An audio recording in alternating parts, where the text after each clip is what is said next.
imagine une ville qui se croit éternelle. En l'an 38 de notre ère, Rome paraît invincible.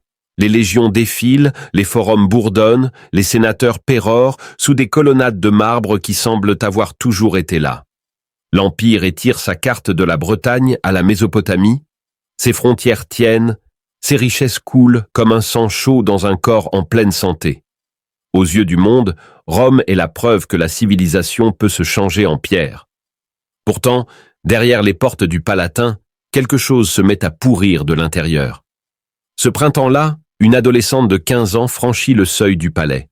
On l'appelle Messaline. Les sources antiques l'écrivent Messalina. Jeune épouse supposée stabiliser un empereur vieillissant, matrone idéale destinée à panser une dynastie encore traumatisée par la folie de Caligula. Le Sénat approuve, les prêtres bénissent, le peuple acclame. On rêve de fécondité, de sang noble, de respectabilité retrouvée. L'histoire, pourtant, la retiendra autrement. Avant de remonter le temps vers cet empire d'or et de marbre, où le pouvoir se mêlait aux vices et où les secrets valaient plus cher que les armées, dites-moi d'où vous me regardez. Votre pays, votre ville. C'est toujours fascinant de pouvoir se connecter à travers les continents pour explorer ensemble ces chapitres interdits de l'histoire. Et si vous aimez ces plongées dans les recoins les plus sombres du passé, abonnez-vous, car tant d'histoires troublantes nous attendent encore. À présent, revenons à une époque où Rome semblait inébranlable, mais où, derrière ces murs de pierre, la corruption commençait déjà à suinter. Ce récit n'est pas celui d'une simple débauche, c'est l'anatomie d'une arme. Messaline découvre que la plus grande force de Rome, son code moral, son culte de l'honneur, sa peur panique du scandale, peut être retournée contre elle comme une lame. Avant que les empires ne s'écroulent sous le siège, ils se fissurent de l'intérieur. Avant que les barbares ne paraissent, la moisissure commence chez soi. Messaline n'a pas besoin de légion, elle lit dans les craintes des hommes et décide d'en faire son territoire. Là où les glaives échouent, la honte triomphe. Là où la loi chancelle, le secret tient lieu de chaîne. En public, tout est conforme. La jeune femme de sang illustre, peau pâle et chevelure claire, incarne l'icône attendue. Elle donne à Claude un fils et une fille sans complications.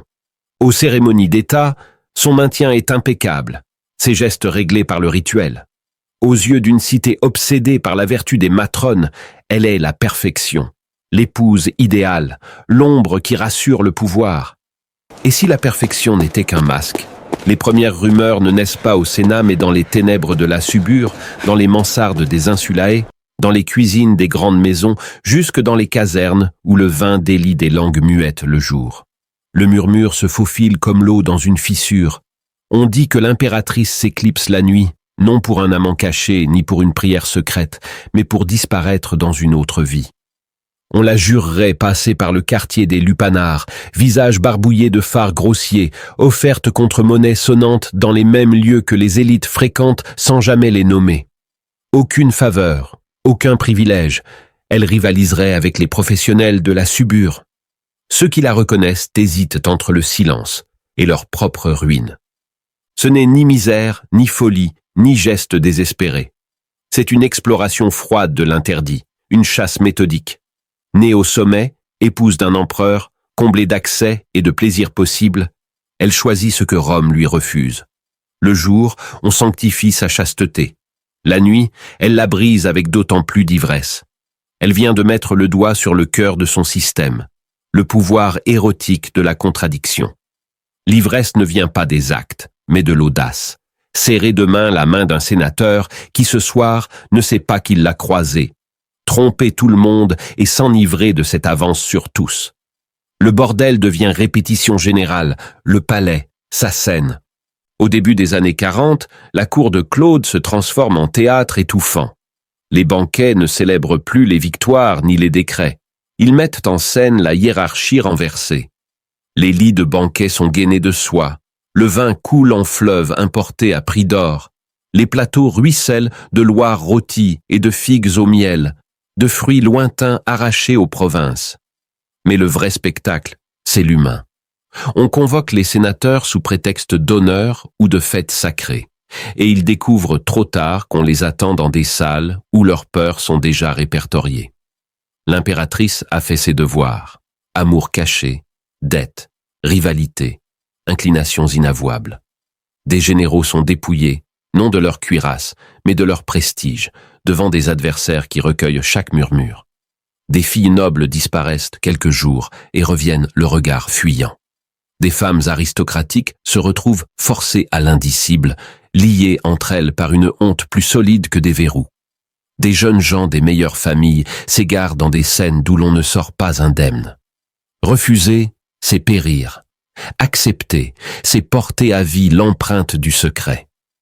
Messaline comprend mieux que bien des empereurs que l'information est une arme plus incisive que l'acier. Elle ne gouverne ni par loi ni par décret, mais par dossier. Chaque confession extorquée, chaque geste arraché, chaque secret est noté, ordonné, conservé. Ces femmes de confiance consignent tout. Dès lors, gouverneurs, préfets et procurateurs ne se choisissent plus pour la compétence, mais pour leur vulnérabilité. Les généraux restent fidèles par peur d'être démasqués. Les sénateurs votent moins pour Rome que pour sauver leur peau. Un État entier se tord sous des mains invisibles. Le chantage réécrit la politique. Bientôt, un lupanar impérial se cache à ciel ouvert, non pas dans la Subure, mais dans une villa luxueuse près du champ de Mars, camouflée en demeure patricienne. On y contraint des femmes de l'aristocratie sous menace d'ignominie publique, tandis que sénateurs, officiers et grands négociants franchissent le seuil, bernés par l'invitation, pour se retrouver compromis à vie. On dresse des registres. Plus tard, diront les chroniqueurs, ces secrets auront acheté des fortunes, des provinces, des carrières, sans un glaive tiré. Imaginez une jeune noble arrachée au vestibule de son père, forcée de jouer la courtisane sous l'œil attentif de l'impératrice qui prend des notes. Imaginez un sénateur qu'on dénude de sa toge, symbole de sa dignité, puis livré aux rires étouffés de ses ennemis. Un soldat, dit-on, s'échappe un jour et confie plus tard. Le sang sèche, la honte, jamais. Il avait vu mourir ses frères au combat. Ce qu'il a subi dans ses pièces l'a marqué plus profondément que la guerre. Voilà le génie cruel de Messaline. L'humiliation sexuelle brise plus sûrement que l'épée, et le pouvoir ne vit pas dans les titres, mais dans l'instant où l'on sait l'autre totalement piégé. Les fêtes redoublent, travesties en célébration de Vénus ou de Bacchus. L'encens monte, les prêtres prient, puis, presque imperceptiblement, la liturgie glisse vers l'orgie orchestrée. Messaline dirige comme un maître de musique. Elle appaire ennemis et rivaux pour qu'ils se regardent choir, impose aux généraux des concours grotesques qui les dépouillent d'autorité, dévoile des épouses devant des cercles d'élite, enregistre tout. Refuser, c'est la ruine, consentir, c'est la ruine autrement. Tous sortent du palais non liés par loyauté, mais par une même corde, la honte partagée. Et c'est précisément ce qu'elle veut. Le détail le plus glaçant tient peut-être à sa soif de se mesurer. Les auteurs rapportent, et ici une prudence s'impose, nos sources, Tacite, Suétone, Juvénal, mêlent faits, ragots et moralisme, un duel de résistance contre Sylla ou Sylla, courtisane réputée. Devant un public choisi, la professionnelle en aligne 25, puis s'effondre à l'aube. On croit l'épreuve terminée. Messaline continue. 30, puis davantage, jusqu'à épuiser les volontaires. Triomphe obscène. Elle s'érige spectacle et victoire, transgressant toutes les normes de la matrone romaine. Ce n'est plus l'abandon, c'est la démonstration. Dépasser la professionnelle, prouver qu'elle est d'une autre pâte, stupéfaction glacée dans l'assistance. Qu'on y voit lubricité insatiable, appétit de domination, trauma d'une adolescente mariée à un homme 2 fois plus âgé ou addiction au risque. L'explication varie selon les historiens. Ce qui demeure, c'est la mécanique de la double vie. Plus la cité exige de pureté, plus il est enivrant de la profaner. Les conséquences politiques sont immédiates. Un Sénat déjà affaibli par des décennies de troubles se fige sous le chantage. Les noms en charge ne sont plus les meilleurs, mais les plus tenables par des filles invisibles. Des ambassades étrangères repartent perplexes. Les pairs conscrits paraissent absents. Les négociations s'embrouillent sans raison, comme si l'esprit de la ville s'était chargé d'une fatigue sale. La machine romaine, huilée depuis des siècles, commence à grincer. Et la décadence, loi aussi vieille que les cités, finit par fabriquer ses ennemis. Dans les casernes, on murmure. Longtemps, le soldat a toléré le luxe impérial. Mais que l'on dise que des camarades ont été invités à la villa et dépouillés de leur dignité, c'est pire que la douleur. C'est une atteinte au noyau de ce qu'ils sont. L'insulte circule de chambrée en chambrée. La fidélité se fissure. Messaline resserre la garde, durcit les peines, surenchérit de spectacles comme pour étouffer l'étincelle dans l'œuf. Chaque scène ajoute pourtant une craquelure. Le système devient instable. Un pouvoir tenu seulement par la peur et la honte est un pouvoir sur du sable. Et puis vient l'impensable. 48. Claude est en Campanie pour affaires militaires. Messaline organise un mariage.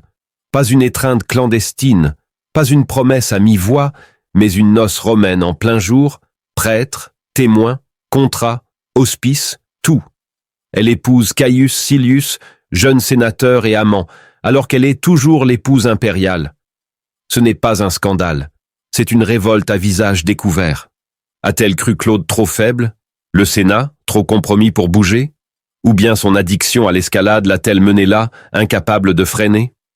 Quoi qu'il en soit, la corde casse. Les affranchis fidèles à l'empereur préviennent Claude. Il rit d'abord. Absurdité, rumeur. Puis on apporte contrat et témoin. Le rire se fane. L'empereur humilié revient, soldat à ses côtés. On la trouve dans les jardins du palais qu'elle a régné comme une déesse du vice. Ces allées où elle a tant de fois promené sa victoire deviennent cul-de-sac. Les auteurs antiques, et leur froideur fait frémir, décrivent la fin sans emphase. Elle implore, offre ses enfants en otage, cherche poison ou lame, mais vacille. La main d'un soldat achève ce que sa volonté n'ose. Elle ne meurt ni dans la grandeur, ni dans la dignité. Elle meurt en suppliant, en découvrant que le pouvoir qu'elle croyait absolu peut s'éteindre d'un souffle. Ses statues sont abattues, son nom martelé des inscriptions, sa mémoire vouée au néant. La damnatio memoria des grands ennemis de Rome. Ironie, plus on l'efface, plus le fantôme s'épaissit. Le scandale devient étalon de mesure. On le murmure au corridor du pouvoir, on le raconte aux filles pour les avertir, on le consigne dans les livres pour qu'ils servent d'exemple. Si vous parcourez aujourd'hui les ruines du Palatin, le silence a du poids. Les mosaïques étincellent encore. L'ingénierie défie les siècles, mais les pierres chuchotent autre chose. La maison close cachée en pleine lumière, les rebelles cueillis et suppliciés, la toile de chantage qui a enserré les plus grands noms, le mariage interdit qui défia l'autorité impériale. Ce n'est pas Rome qui a voulu ce récit, c'est le récit qui s'est imposé parce qu'il menaçait trop pour être tu. La leçon s'inscrit au burin. Les empires ne meurent pas seulement sous la poussée des remparts brisés. Ils s'effondrent par la fermentation d'une décadence intime, par l'empoisonnement des rouages qui les tiennent. Messaline a montré que la luxure peut être aussi destructrice que l'acier, que la honte enchaîne plus fort que le fer, que l'arme la plus dangereuse n'est pas le glaive, mais le secret. Non l'armée, mais la connaissance de ce que l'on a fait, de ce que l'on a été forcé de faire. Au moment de refermer cette page, une vérité coupante demeure. L'arme la plus redoutable de Rome ne fut pas un pilum ni une baliste, mais le corps d'une impératrice qui comprit que l'autorité coule moins du titre que de la peur d'être démasquée. Et, plus fragile qu'on ne l'admet, la civilisation tient sur un seuil très mince. L'ordre et le chaos, le respect et l'abaissement, la solidité et la chute peuvent basculer par l'audace d'une seule personne. Messaline a franchi ce seuil, et l'empire qui croyait tenir le monde a vacillé sous la corruption qu'elle a dévoilée. Les pierres tiennent encore, les touristes arpentent les terrasses, mais dans l'épaisseur de l'air demeure son ombre. La jeune épouse devenue courtisane redoutée, l'impératrice qui régna par la honte, la femme qui faillit mettre à genoux la cité maîtresse du monde, non par les armes, mais par l'instrument patient du secret. Mini-note méthodologique. Une partie des épisodes rapportés, lupanar impérial, concours contre une prostituée célèbre, détail des banquets, provient d'auteurs comme Tacite, Suétone ou Juvénal, dont les récits mêlent témoignages, partis pris moraux et propagande sénatoriale. Les historiens modernes débattent de l'exagération possible de ces scènes. L'essentiel, toutefois, est constant dans les sources. La combinaison de sexualité, de chantage et de politique a bel et bien façonné la perception du règne de Messaline et nourri la légende noire du pouvoir à Rome. Et une question reste suspendue, glaciale et sans réponse définitive. Que devient une civilisation quand celle qui devait incarner la vertu se coiffe, sciemment, de la couronne du vice ?